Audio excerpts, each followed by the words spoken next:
She decided to track down the woman in the video, you know, the one in the police headquarters, to hear what she says really happened at the moment that the camera was turned off, and then suddenly came back on with her lying on the floor. Chris spoke with her and her lawyer, and we're going to hear more from that. But Chris brings us some dramatic new details about the incident first. Chris. Now, first, a warning. Some of these pictures are graphic, but this is what we ask for in this country. Police are encouraged to have cameras document their actions so we don't have any questions about what happens in these interrogations. So, when an officer stops and then restarts a camera, questions about why are natural, especially when a woman is bloodied in between.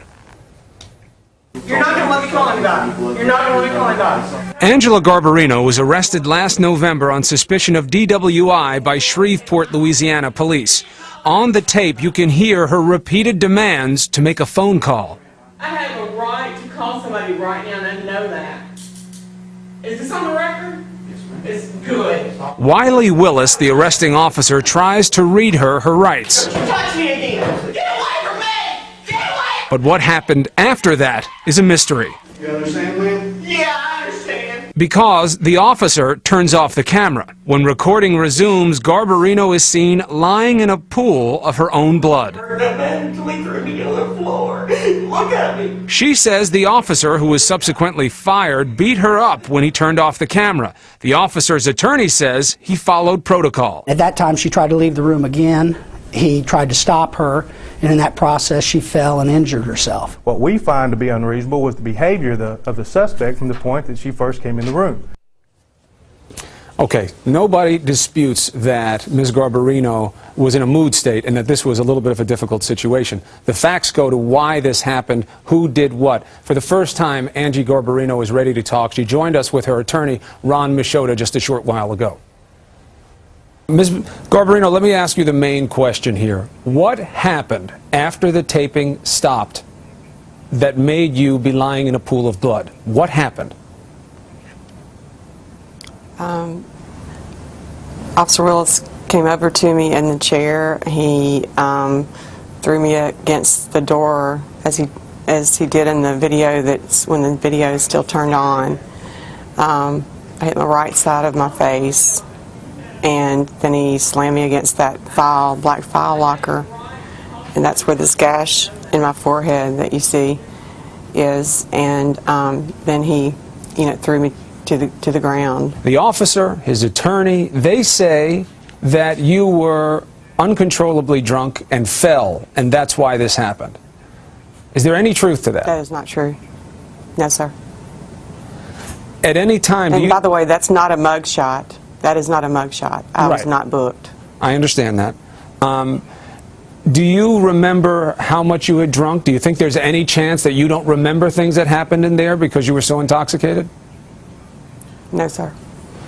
Do you remember the officer? I remember everything. Did you try to leave the room? That's the big point for the police here, that you tried to exit the room, and that's what triggered the officer to respond. Did you try to leave when you were resisting? Are you serious? Well, I wanted to make a phone call, and he wouldn't let me, and I kept asking him, why could I not make a phone call? I repeatedly asked him, why could I not make a phone call? I think he just ignored me. At any point, did you try to exit the room that the officer, that validates the officer's statement? He says that you tried to exit the room and you weren't allowed to exit. Do you remember that happening?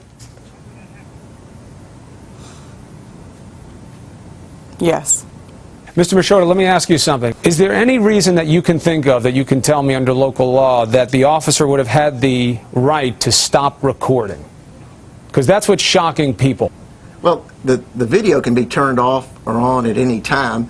However, when you have a female and you're there alone with a female that, from their version, that she was resisting, you would think that you'd want the video running the whole time so the whole story's told.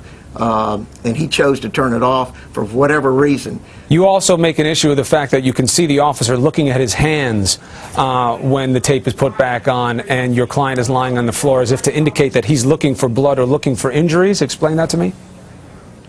That is correct. There are on 3 occasions he looks down at his hands to check and see if there's any blood on his hands after the video comes back on. And he shakes his hand. He looks at them twice, and then as he's leaving the door, he looks again at his hands and his clothing to see if he's got any blood on it.